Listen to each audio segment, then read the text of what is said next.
Hello guys. तो आज new chapter start करने वाले हम chapter number 4 linear equation in 2 variable. ठीक है, चैप्टर 1 कंप्लीट हो चुका है, 2 हो चुका है, 3 हो चुका है। उससे पहले हमने चैप्टर नंबर 6 भी कर लिया था। ठीक है, तो जो पहली बार देख रहे हैं इस वीडियो को बताए थे भाई यहाँ पे कंप्लीट सिलेबस चल रहा है, तो अब तक आपने पढ़ना स्टार्ट नहीं किया है तो कोई बात नहीं, अब से पढ़ना स्टार्ट कर दो। सारे वीडियो लेक्चर अवेलेबल है और मैंने अभी 9th क्लास की कंबाइन लिस्ट प्ले लिस्ट बना दी है वहाँ पर। अब तक क्या चैप्टर बाय चैप्टर था, कन्फ्यूजन होता था, इसलिए मैंने 9th क्लास की कंबाइन प्ले लिस्ट है। ठीक है, class 9th NCERT maths whole chapter ऐसे करके कुछ मिल जाएगा आपको नाम पढ़ के समझ में आ जाएगा। ठीक है, तो वहाँ से कर लेना आप उन चीज़ों को। चलो, तो आज का टॉपिक स्टार्ट करते हैं इस चीज़ को। तो पहले समझते हैं यार कि इक्वेशन है, देखो वही बात है, मेरा कंसेप्ट सिंपल सा है।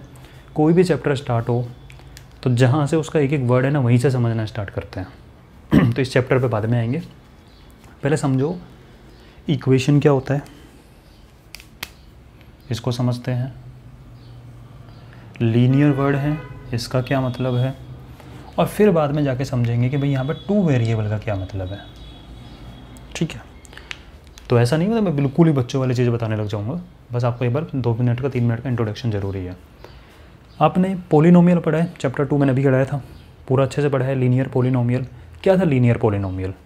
तो बोले सर लीनियर पोलिनोमियल, तो रुक जाओ पहले एक बार, लीनियर पोलिनोमियल बाद में बताना, पहले बताना पोलिनोमियल क्या था। बोले sir polynomial is algebraic expression in which power of variable is whole number. ठीक है, स्टार्टिंग वहीं से होगी बेटा। ठीक है, तो आपका जो पोलिनोमियल, ज़्यादा डिटेल में नहीं लिखाऊंगा, लिख लेना आप भी ज़रूरी है। पोलिनोमियल जो था that was algebraic expression in which power of variable is whole number. Detail में उस चैप्टर में बताया, ज़्यादा डिटेल में नहीं बताऊंगा, एक दो एग्जांपल लिख लो।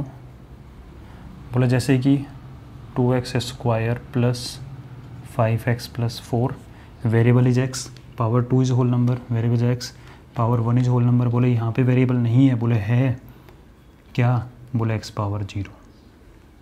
बोले क्यों, बोले x पावर 0 का मतलब 1 होता है। ठीक है, पूरा डिटेल बताया हुआ है वहाँ पे। ठीक है, ऐसे आपने लिखा कहीं पे 5x प्लस 7। ठीक है, इस टाइप में आपने कुछ भी लिखा। तो अच्छा, दूसरी चीज़ ये थी कि इसमें लीनियर वर्ड का क्या मतलब था। पोलिनोमियल तो हो गई है, ठीक है, क्विकली कर रहे हैं इस चीज़ को। लीनियर वर्ड का क्या मतलब है, बोले लीनियर का मतलब होता है when degree equal to 1, degree equal to 1, variable की पावर क्या हो, मैक्सिमम पावर क्या हो एक्सप्रेशन में, 1। जैसे एग्जांपल लीनियर पोलिनोमियल ये रहा, जैसे example 2x plus 5, 3x minus 2, 7x, अकेला ये भी हो सकता है। ठीक है, इस टाइप का क्या होता है, बोले लीनियर पोलिनोमियल, तो मैंने आपको वहाँ बहुत डिटेल में बताया है। ठीक है, तो हमें लीनियर सब मतलब का समझ में आ गया। अब बात आ जाती है इक्वेशन पे क्या होती है। बोले पोलिनोमियल और इक्वेशन में एक सिंपल सा डिफरेंस है। अगर पोलिनोमियल के बाद मैंने इक्वल टू 0 लगा दूँ तो क्या बन जाएगी वो इक्वेशन, क्योंकि इक्वेशन में खुद छुपा हुआ है, इक्वेशन में इक्वल वर्ड छुपा हुआ है। ठीक है, तो एक बैलेंस होता है इक्वेशन में, इक्वल साइन होता है, उसके लेफ्ट साइड में कुछ होता है, राइट साइड में कुछ होता है। ठीक है, तो आपका क्या हो गया, ये पोलिनोमियल क्या बन जाएगा, एक इक्वेशन में कन्वर्ट हो जाएगा अगर आपने उसके इक्वल टू में 0 पुट कर दिया। और लीनियर क्यों है, क्योंकि डिग्री क्या होगी उसकी, 1। ठीक है, तो अगर हम लीनियर इक्वेशन की बात करें तो 2 वेरिएबल बाद में पढ़ेंगे, पहले हम बात करते हैं लीनियर इक्वेशन इन 1 वेरिएबल। और कहने वाली बात नहीं है कि 7th क्लास में आप लोग पढ़ के आए हो अच्छे से ये वाली चीज़। मैं एग्जांपल लिखता हूँ,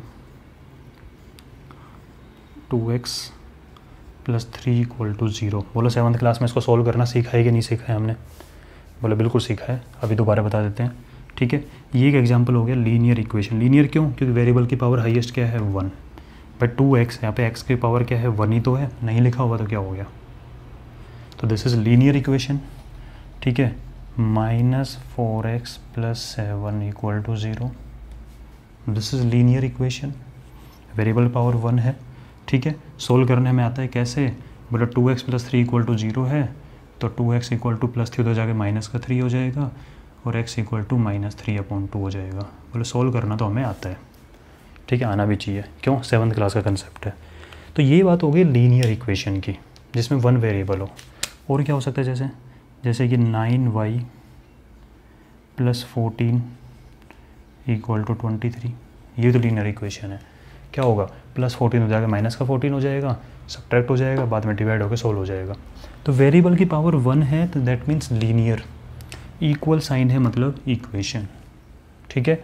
ये आप ऑलरेडी 7th 8th क्लास में पढ़ चुके हो, linear equation in one variable. अब मैं बात कर रहा हूँ इसके स्टैंडर्ड फॉर्म।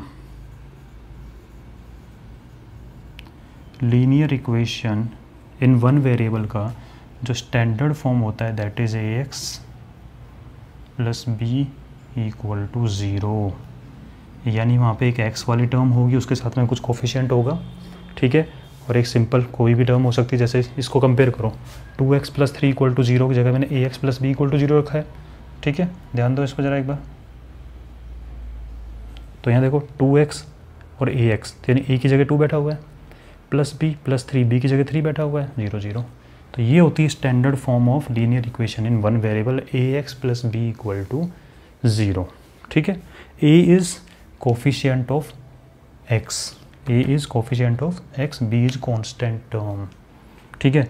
ये आपका हो गया पूरी कहानी लीनियर इक्वेशन वन वेरिएबल, हमें सोल्व करना भी आता है, ठीक है। अब इसके सॉल्यूशन को अगर मैं आपसे बोलूँ कि बेटा प्लॉट करो, तो क्या नंबर लाइन पे हम प्लॉट कर सकते हैं इसके सॉल्यूशन को? धीरे धीरे करके मैं चैप्टर में एंट्री ले रहा हूँ, ठीक है। क्या हम इसके सॉल्यूशन को नंबर लाइन पे डिनोट कर सकते हैं? बोला बिल्कुल कर सकते हैं, ठीक है। तो मैं क्वेश्चन दे रहा हूँ आपको, solve 3x + 6 = 0 and represent solution on number line, ठीक है। बोलो कोई प्रॉब्लम नहीं है, this is 3x + 6 = 0, that mean 3x = 0, तो उसको मतलब नहीं होता, +6 उधर जाके -6 हो जाएगा, 3x = -6, तो x = -6 डिवाइड बाई 3 इज़ -2। और बोले नंबर लाइन पे प्लॉट करना है, this is 0 positive side, negative side, ठीक है, दिस इज़ -1, दिस इज़ -2, और ये हमने इसको रिप्रेजेंट कर दिया, दिस पॉइंट इज x = -2। और अब तो आप लोग चैप्टर 3 भी पढ़ चुके हो, हमें 2 वेरिएबल को रिप्रेजेंट करने की बात है। उसके लिए किसकी रिक्वायरमेंट होती है? हमें कार्टेशियन प्लेन, ठीक है। फॉर वन वेरिएबल हम आराम से नंबर लाइन पर रिप्रेजेंट कर सकते हैं, और फॉर 2 वेरिएबल हमें कहाँ जाना होगा? कार्टेशियन प्लेन पे जाना होगा, जहाँ पर x और y होगा, ठीक है। तो this is all about revision जो था हमारा linear equation in one variable. अब बात आती है इस चैप्टर की लीनियर इक्वेशन इन 2 वेरिएबल।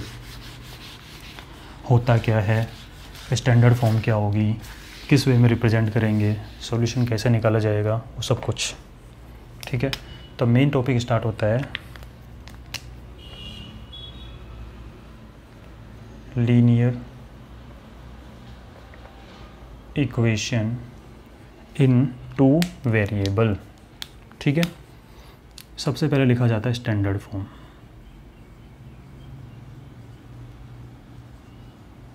तो स्टैंडर्ड फॉर्म, ये फॉर्म दिखेगी कैसे ये? So standard form is ax + by + c = 0। Variable क्या है यहाँ पे? x and y। बताओ 2 वेरिएबल हुए या नहीं हुए? ठीक है, 2 वेरिएबल है x and y। a is coefficient of x, b is coefficient of y, c is constant term. Constant term उसमें भी होती थी हमारे सिंगल वेरिएबल में, ठीक है। उसके बाद में बोले सर यहाँ पे लीनियर क्यों बोला है इसको? लीनियर इसलिए बोला है क्योंकि x की पावर भी क्या है यहाँ पे 1, और y की पावर भी क्या है यहाँ पे 1। That means variable power is 1, degree 1, linear equation, ठीक है। तो this is the standard form of linear equation in 2 variable. x variable होगा, y वेरिएबल होगा, और आपको बताने की रिक्वायरमेंट नहीं है, खुद को समझ में आ गया होगा कि टू मेंशन इट्स सॉल्यूशन, इसका सॉल्यूशन जो फाइंड करोगे, उसको प्लॉट करोगे तो नंबर लाइन पे नहीं हो पाएगा, because how many variable are there? 2 variable are there, so we need cartesian plane, we need graph to plot its solution. वो मैं आपको बताऊंगा, कुछ मैंने आपको 3rd चैप्टर के लास्ट के क्वेश्चन में बताना स्टार्ट कर दिया था कि किस तरह से करते हैं स्केल वगैरह लेके ग्राफ के ऊपर, तो वो वाला चीज़ यहाँ पे काम आने वाली है। So this is standard form of linear equation. Linear क्यों? देखो बेटा क्वेश्चन इतना सा होता है, आपके सामने कोई भी चीज़ लिखी ना, अभी देखो ज़्यादा मत सोचो कि कैसा क्वेश्चन आएगा, किस तरह से सॉल्व होगा, वो बाद की बातें हैं। मेन चीज़ ये है कि इस टाइम जो बोर्ड पे लिखा हुआ है वो आपको क्लियर है या नहीं है। बोल सर देखते हैं एक बार। बोला लीनियर इक्वेशन इन 2 वेरिएबल का स्टैंडर्ड फॉर्म ये है। ओके, स्टैंडर्ड क्यों बोला इसको? क्योंकि यहाँ पे मैंने वेरिएबल वेरिएबल एक्स वाई के साथ में coefficient a b c use किया, कोई 5, 2, 3, 7, 9 टाइप में यूज़ नहीं किया है। यानी एक तरीके से स्टैंडर्ड फॉर्म है, सांचा रखा हुआ है, रेडी है हमारे पास में, ठीक है। यानी हमारे पास में बोलते हैं ना कि एक मॉडल टाइप में रखा हुआ है कुछ, वो ये है, इससे स्टैंडर्ड फॉर्म है ये। बोला लीनियर क्यों है? यहाँ पे एक एक वर्ड का मतलब समझते हैं। लीनियर क्यों है? बोले वेरिएबल की पावर 1, वेरिएबल की पावर 1। ओके, लीनियर है। इक्वेशन क्यों है? बोले इक्वल साइन लगा हुआ है। अच्छा, 2 वेरिएबल क्यों बोला? बोले यहाँ पे एक्स एंड वाई 2 वेरिएबल्स है। तो इस टाइम जो बोर्ड पर लिखा हुआ है ना, आपको एक एक वर्ड क्लियर होना चाहिए, ठीक है। अब आगे कराऊंगा वो क्लियर होना चाहिए, ठीक है ना। तो ज़्यादा नहीं सोचना है आगे क्या होने वाला है, जो एट प्रेजेंट है वो समझना है पहले, ठीक है। इसको नोट करो, आगे लेता हूँ फिर मैं। बट ऑब्वियस अब आपके मन में नेक्स्ट क्वेश्चन आएगा, सर ठीक है लीनियर इक्वेशन इन 2 वेरिएबल ले तो लिया, but what is the need of this? क्यों लेके आए? जब हमारा लीनियर इक्वेशन 1 वेरिएबल से काम चल रहा था, अच्छा भला, अब आपको सर कैसे चल रहा है? कुछ को दिमाग में समझ में नहीं आया, वो जो सीरियस नहीं होते पढ़ते, कि 1 वेरिएबल वाली इक्वेशन, लीनियर इक्वेशन 1 वेरिएबल हमारे कहाँ का काम आती है। चलो मैं आपको 30 सेकंड दे रहा हूँ, अपने मन में ही आप 2-3 एग्जाम्पल सोचो कि आपने कभी इस टाइप के क्वेश्चन जो सोल्व किए हैं लीनियर इक्वेशन इन 1 वेरिएबल वाले, वो किस टाइप के क्वेश्चन होते थे। लगाओ दिमाग थोड़ा सा कि किस टाइप के क्वेश्चन आपने सोल्व किए हैं लीनियर इक्वेशन 1 वेरिएबल के लिए। किस किस टाइप के क्वेश्चन होते थे? कुछ निकलता होगा, कुछ तो काम आता होगा, ठीक है।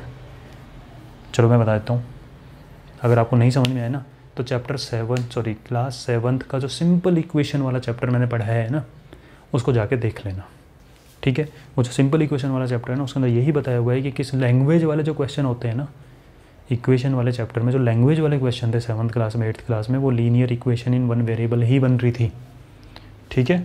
ध्यान देना उस चीज़ पर जाके, ठीक है। जैसे आपको बोला जाए 5 पेन का प्राइस इतना है, 1 का निकलता, आप क्या बोलते हैं, let the price of 1 pen is x rupees.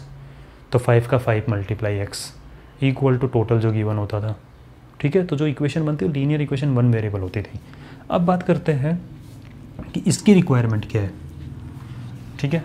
तो इसकी नीड तो पता हो गई, क्यों पढ़ रहे हैं फालतू में ज़बरदस्ती, ठीक है। ऐसे थोड़ी ना होता है कुछ भी चीज़ बोलेंगे पढ़ने लग जाओ। तो इसकी नीड क्या है?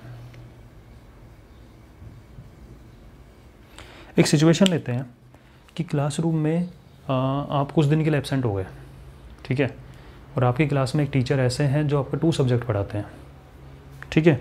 ये आपके चलो क्लास टीचर ही हैं, ठीक है ना।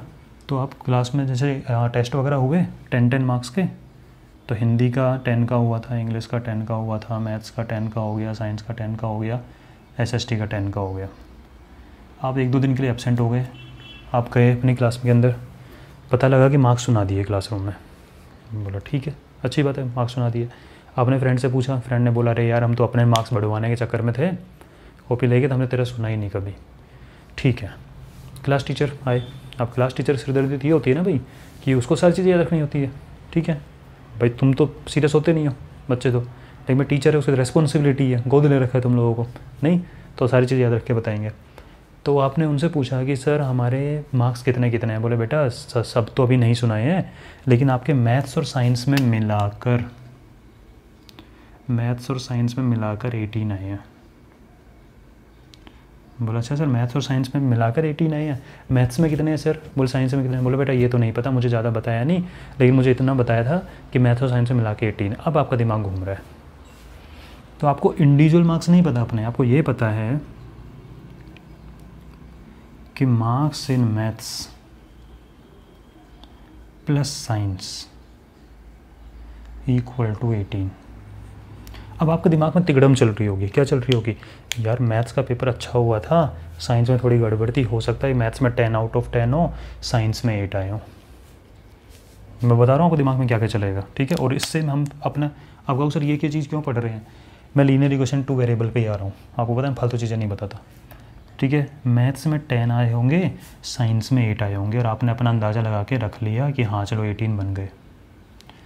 थोड़ी देर बाद आपको याद आया, अरे नहीं नहीं नहीं नहीं नहीं, मैथ्स में भी एक छोटा सा क्वेश्चन गलत शायद हो सकता है।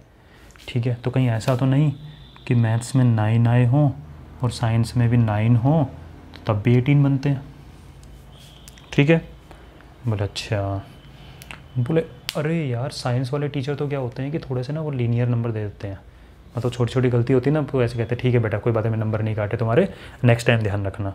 तो हो सकता है साइंस वाले के अंदर जब मैं सोच रहा हूँ कि मेरे को लगता है कि गलत तो नहीं है, नंबर कटेगा, हो सकता है सर ने नंबर काटा ही ना हो, तो साइंस में हो सकता है कि मेरे 10 आए हों, और हो सकता है कि मैथ्स में उस क्वेश्चन में गलत हुआ और सर थोड़े से स्ट्रिक्ट है, उन्होंने नंबर ज़्यादा काट लिए होंगे, तो हो सकता है कि मैथ्स में 8 आए हों, तब भी तो 18 बनते हैं। तो जो पॉसिबिलिटी बन रही है ना आपके माइंड में ये वाली चीज़ों की, तो आप इसमें क्या सोच रहे होगे कि आपने मैथ्स के मार्क्स अज्यूम किए, अपने साइंस के मार्क्स अज्यूम कर रहे हो, तब टोटल 18 बन रहा है। तो आप क्या सोच रहे हो कि let marks of maths equal to x, कुछ भी हो सकता है। ठीक है, इन मार्क्स ऑफ साइंस भी आप कुछ भी सोच रहे हो, वही हो सकता है। इतना ज़रूर बताया है टीचर ने कि मैथ्स वाले जो मार्क्स हैं प्लस जो साइंस वाले मार्क्स हैं ये मिलकर 18 आए हैं। ठीक है, तो ये इस तरह की जो सिचुएशन होती है जहाँ पे 2 अननोन क्वांटिटी हों, ठीक है, कितनी क्वांटिटी अननोन हो, 2 अननोन क्वांटिटी हो, तो उन दोनों का वेरिएबल मानते हो, अननोन को ही वेरिएबल माना जाता है। ठीक है, तो उस केस में आपका आता है, देखो लीनियर इक्वेशन है, वेरिएबल कितने हो गए 2, because 2 unknown quantity are there, maths के मार्क्स नहीं पता, साइंस के मार्क्स नहीं पता। ठीक है, 2 अननोन क्वांटिटी दोनों है, तो इस तरह की सिचुएशन में आपका बनता है लीनियर इक्वेशन इन 2 वेरिएबल। ठीक है, वो सिचुएशन ऐसी और कितनी भी हो सकती है कि आपके पास में 2 मार्कर है, रेड मार्कर का प्राइस अलग है, ब्लैक मार्कर का प्राइस अलग है, हो सकता है इसका प्राइस एक्स हो, इसका प्राइस वाई हो, लेकिन दोनों का प्राइस मिला के पता है हमें। ठीक है, पेन का प्राइस प्लस पेंसिल का प्राइस कुछ हो सकता है। ठीक है, बस का फेयर प्लस ट्रेन का फेयर दोनों का अलग अलग हो, कुछ भी हो सकता है निकल के उस चीज़ को। ठीक है ना, तो ये चीज़ें हैं जो हमारे यहाँ पे लीनियर इक्वेशन है 2 वेरिएबल, जहाँ पे 2 अननोन क्वांटिटी होंगी वहाँ पे ये वाला कंसेप्ट काम आएगा, लीनियर इक्वेशन इन 2 वेरिएबल। ठीक है, अब आपके सामने एग्जाम्पल नंबर 1 लेके आ रहा हूँ, इसको नोट कर लो अच्छे से और समझ भी लो दिमाग के अंदर।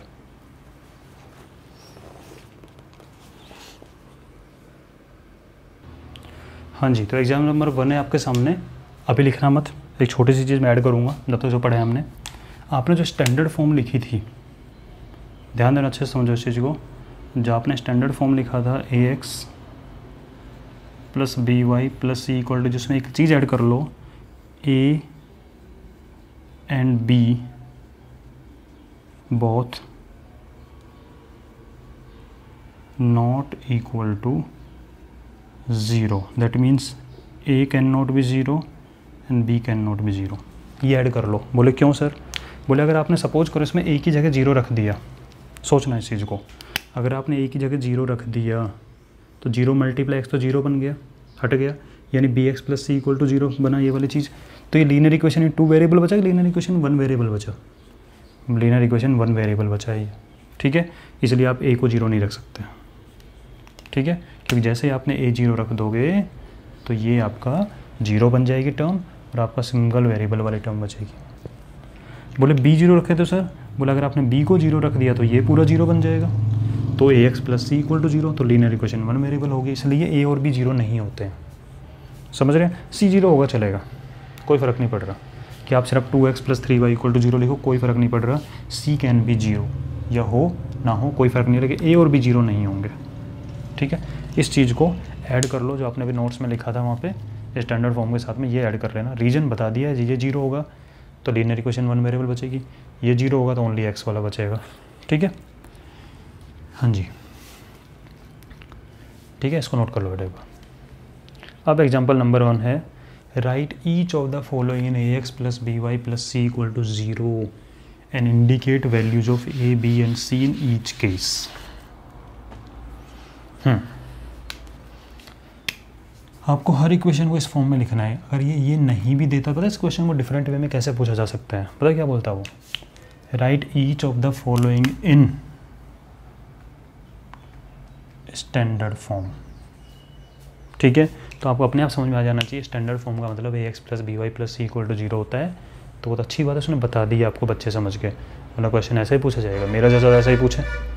ठीक है, अगर मैं पेपर बना के दूँ आपको तो मैं तो बताऊँ भी नहीं ये चीज़ें कि एक्स प्लस बी वाई, मैं सीधा लिखूँगा right each of the following in standard form. ठीक है, हाँ जी, तो इसका फर्स्ट पार्ट की बात करते हैं। It's 2x plus 3y equal to 4.37। अभी क्या फॉर्म है स्टैंडर्ड यार? बोले सर जब से स्टैंडर्ड फॉर्म लगा रखा है तो बोले समझ लो एक बार अच्छे से। बोले स्टैंडर्ड फॉर्म में क्या है आपका, x वाली टर्म, y वाली टर्म, कांस्टेंट टर्म, सब कुछ जीरो के इस साइड में, इक्वल के इस साइड में है, और इक्वल के उधर ओनली जीरो बैठता है। ध्यान देना इस चीज़ के ऊपर।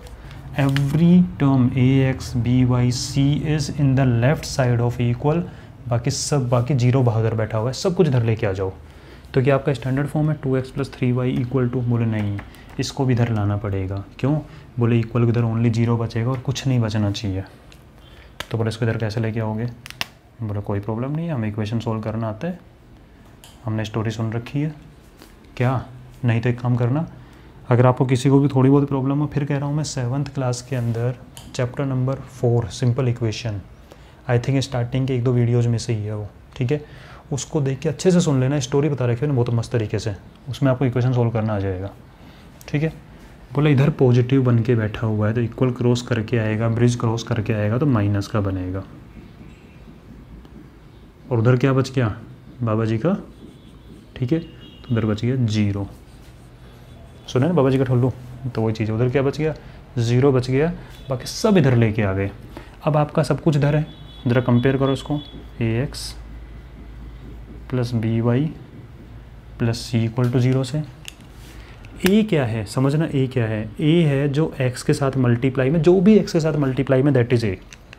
तो बोले x के साथ मल्टीप्लाई में क्या है? बोले 2 है, तो बोले ए इक्वल टू 2। बोले b क्या है? प्लस b, ध्यान देना प्लस b क्या है? बोले जो y के साथ मल्टीप्लाई है। ओके, तो बोले प्लस b क्या है? जो बोले y के साथ मल्टीप्लाई प्लस 3 है, प्लस 3, और प्लस का कोई प्रॉब्लम नहीं होती इसलिए b इक्वल टू 3 लिखेंगे। ठीक है, बोले c क्या है? बोले प्लस c क्या होता है? बोले प्लस c होता है जो कुछ भी एक्स्ट्रा टर्म बैठा हुआ हो, और एक्स्ट्रा टर्म बैठा हुआ है माइनस का 4.37। इसका मतलब c की वैल्यू हो गई माइनस का 4.37। तो साइन की गड़बड़ नहीं करनी है। x is coefficient of x जो कि 2 है, b is coefficient of y that is plus 3, c is constant term that is minus 4.37 take with sign. ठीक है, तो एक बार इसको नोट कर लो जल्दी से, फिर सेकंड पार्ट करते हैं। a हो गया आपका 2, b हो गया 3, और c हो गया माइनस का 4.37।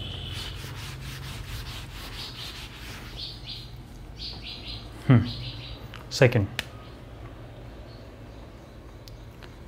x minus 4 equal to √3y। ठीक है, बोलो कोई दिक्कत नहीं, सब इधर लाओ। बोलो ठीक है, x माइनस 4, इधर प्लस का √3y है, इधर आके माइनस का √3y हो जाएगा इक्वल टू 0। बोले ये स्टैंडर्ड फॉर्म में आ गया। बोले स्टैंडर्ड फॉर्म पहले x वाली टर्म होती है, फिर y वाली होती है, ax plus b y plus c. तो पहले x वाली टर्म, फिर y वाली टर्म, फिर कांस्टेंट। बोले पहले x वाली टर्म है, बोले है। बोले फिर y वाली है, बोले नहीं -4। बोले तो y वाली लाओ ना, और विद साइन आएगी, जैसा है वैसा का वैसा रहेगा, तो माइनस का √3y ही लिखोगे आप इसको। और बराबर कांस्टेंट टर्म, बोले कांस्टेंट टर्म -4 है, तो -4 ही लिखोगे। इसको प्लस मत कर देना। बोले सर माइनस को प्लस कर देते, भाई इक्वल क्रॉस कर चुका है ये, अब इधर तो किधर भी मूवमेंट करा लो सेम ही रहने वाला है, सिर्फ इक्वल क्रॉस करते टाइम साइन चेंज होता है, बाद में नहीं होता है। ठीक है, तो माइनस का √3y है भाई, आप इसको ऐसे रीड करोगे x माइनस √3y -4, तो वही तो लिखा है मैंने। ठीक है, अब बोले कंपेयर कर लें, बोले हाँ कर सकते हैं। बोले ax plus b y plus equal to 0। बोले a क्या होता है? जो बोले x का कोफिशिएंट है। बोले x का कोफिशिएंट तो कुछ भी नहीं है, 0, यही तो गड़बड़ कर देते हो। x का कोफिशिएंट क्या लिखते हो आप? बोले कुछ भी नहीं, x का कोफिशिएंट तो 0 होगा। अरे नालायकों, 0 नहीं होगा, जब कुछ भी मल्टीप्लाई में नहीं होता तो 1 मल्टीप्लाई में होता है। ठीक है, क्योंकि किसी भी नंबर को 1 से मल्टीप्लाई करने पे सेम दिखता है, तो अगर x वाली टर्म प्रेजेंट है तो 1 मल्टीप्लाई में होगा। समझ गए? तो x का कोफिशिएंट क्या है? a, x का कोफिशिएंट क्या है? 1। बोले बी की वैल्यू क्या होगी, बोले जो कुछ भी वाई के साथ मल्टीप्लाई में है, तो बोले वाई के साथ मल्टीप्लाई तो -√3 है विद साइन, तो बोले बी की वैल्यू -√3 हो जाएगा, क्या प्रॉब्लम आ रही है। और बोले सी, बोले कॉन्स्टेंट टर्म, बोले कॉन्स्टेंट टर्म इज़ -4, तो बोला सी इक्वल टू -4। समझ गए। तो बेटा जी साइन की गड़बड़ नहीं करनी, और ये गड़बड़ मत कर देना कि एक्स का कोफिशिएंट कुछ नहीं है तो 0 होगा। मल्टीप्लाई में जब कुछ नहीं दिखता ना तो वहाँ 1 होता है मल्टीप्लाई में, ठीक है, इसको नोट करो।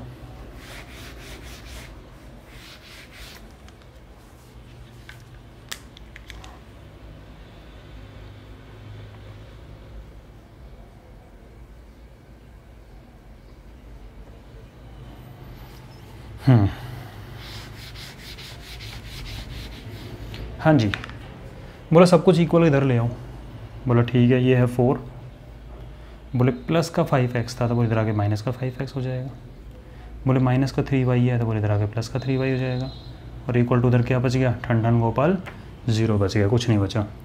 बोले पहले x वाली टर्म है, बोले नहीं है, तो बोले लिखो ना, तो बोले माइनस का 5x लिखेंगे पहले, ठीक है, विद साइन होती है टर्म, हमेशा टर्म को रीड करना है विद साइन रीड करना, -5x। बोले बाद में क्या लिखा जाता है, बोले y वाला दैट इज़ +3y, और बोले बाद में क्या है, ओनली 4 बच्चे ये लिख देते हैं इक्वल टू 0। अरे भाई ये नहीं करना है यार, साइन तो लगाओ। बोले सर साइन है ही नहीं कुछ, बोले नहीं है तो +4 नहीं है, ये जो कुछ भी साइन नहीं दिख रहा आपको यहाँ पे तो +4 होगा, तो बीच में थोड़ा ना खाली छोड़ा जाता है, समझ रहे हो। हमारे पास में इतनी लिबर्टी है कि हम सिर्फ फर्स्ट जो सबसे पहले लिखा होता है ना वहाँ पे कोई साइन ना हो तो चलेगा, बाद में टर्म्स है तो साइन होना चाहिए उनके साथ में, ठीक है। तो प्लस का 4 था, तो आप इसको ये लिखोगे ना कि माइनस का 5x है +3y और प्लस का 4 है, -5x है +3y है प्लस का 4 है, ठीक है। तो ये छोटी छोटी मिस्टेक नहीं करनी है। और ये हो गया ax by plus c equal to 0। बोले x का कोफिशिएंट क्या है, बोले a, x का कोफिशिएंट क्या है -5 तो a इक्वल टू -5। बोले b की जगह क्या आएगा, बोले +3 बैठा हुआ है तो 3 हो गया, ठीक है, +3 लिखो, 3 लिखो, ये बात है। और बोले c की जगह क्या है, बोले +4, तो c की जगह +4 या c की जगह पे 4 बैठा हुआ है, तो ये हो गया। बोले सर इसको ऐसे भी तो कर सकते हैं, तो उसी पे आ रहा हूँ मैं, कैसे भी कर सकते हैं, इसको नोट कर लो जल्दी से, ये मिस्टेक नहीं करनी, छोटी छोटी जो बताते जा रहा हूँ मैं, ठीक है। कर तो आप लोग लेते हो। बोले सर इसको ऐसे नहीं करें कि ये 2 नंबर बैठे हुए हैं तो क्यों ना इस अकेले को उठा के उधर ले जाएं। बोले हाँ ले जा सकते हो। बोले कैसे, बोले सर 5x बैठा हुआ था, माइनस का 3y था, उधर प्लस का 4 था, उधर जाके माइनस का 4 हो जाएगा, और इधर बन गया 0। और 0 को यहाँ ना लिख के हम यहाँ भी तो 0 लिख सकते हैं, लिख सकते हो, कोई प्रॉब्लम नहीं। आप ऐसे ही पढ़ोगे इसको, कैसे पढ़ोगे, यहाँ पे अगर 0 होगा तो क्या पढ़ोगे कि भाई 5x - 3y - 4 इक्वल टू 0, तो 0 उठा के यहाँ भी लगा सकते हैं। तो बोले सर अब ax + by + c equal to 0 की बात करें तो a की जगह 5 बैठा हुआ है, b की जगह -3 हो गया, और c की जगह -4। दोनों आंसर करेक्ट हैं। क्यों, क्योंकि सबका साइन ही तो चेंज हुआ है। वो तो हमारी मर्जी, हम इक्वल की इधर ले जाएं या इक्वल की इधर ले जाएं, कोई फ़र्क नहीं पड़ता उससे। उसमें ये पॉजिटिव, सॉरी ये नेगेटिव था, बाकी दोनों पॉजिटिव थे। इसमें ये पॉजिटिव हो गया, बाकी दोनों नेगेटिव हो गए, कोई फ़र्क नहीं पड़ता इससे, ठीक है। Both answer are correct.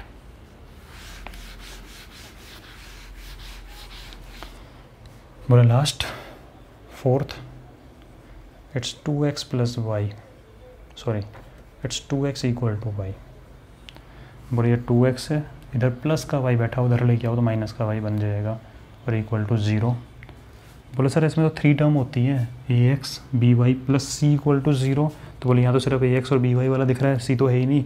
तो कोई बात नहीं, जब कुछ नहीं होता तो क्या हम किसी भी नंबर में 0 ऐड कर सकते हैं। आप किसी भी नंबर में 0 ऐड कर सकते हो, नहीं कर सकते हो। क्या मैं किसी भी नंबर में 0 ऐड करूँ कोई चेंज आएगा, बोले कोई चेंज नहीं आता। तो क्या मैं इसको ऐसे लिख सकता हूँ, कोई कह रहा हो सर 0 सब्ट्रैक्ट भी तो कर सकते हैं, कर लें यार, कोई फ़र्क नहीं पड़ रहा। 0 के आगे प्लस लगाओ माइनस लगाओ, कोई फ़र्क नहीं पड़ता। तो मैं इसमें 0 ऐड भी कर सकता हूँ, 0 सब्ट्रैक्ट भी कर सकता हूँ। आप कंपेयर करो ज़रा इससे। तो बोले a इक्वल टू है 2, x का कोफिशिएंट। बोले b की जगह बैठा हुआ है -1, ध्यान देना इस चीज़ पे, y के साथ कुछ नहीं था तो क्या था, -1, माइनस तो था, और 1 हम पता है होता है, तो b इक्वल टू -1। y का कोफिशिएंट क्या है, -1 से मल्टीप्लाई हो रखा है y। और बोले c क्या है, जब बोले c था ही नहीं जब कुछ था ही नहीं, मेरी जेब में कुछ भी नहीं है मेरी जेब में 0 है। कुछ नहीं होना या 0 होना एक ही बात होती है। तो a = 2, b = -1 और c = 0। ये आपके हो गए। इस क्वेश्चन को स्टैंडर्ड फॉर्म में लिख के समझा दिया मैंने अच्छे से आपको, और इनके कोफिशिएंट भी नेक्स्ट एग्जाम्पल एंड क्वेश्चन लेके आएंगे नेक्स्ट वीडियो में। इनको आराम से पढ़ो, और जिसने बेसिक कैलकुलेशन पार्ट 3 वीडियो नहीं देखा है वो अच्छे से देख लेना, और पूरा वीडियो देखा करो बेटा, ठीक है। चलो मिलते हैं नेक्स्ट वीडियो में।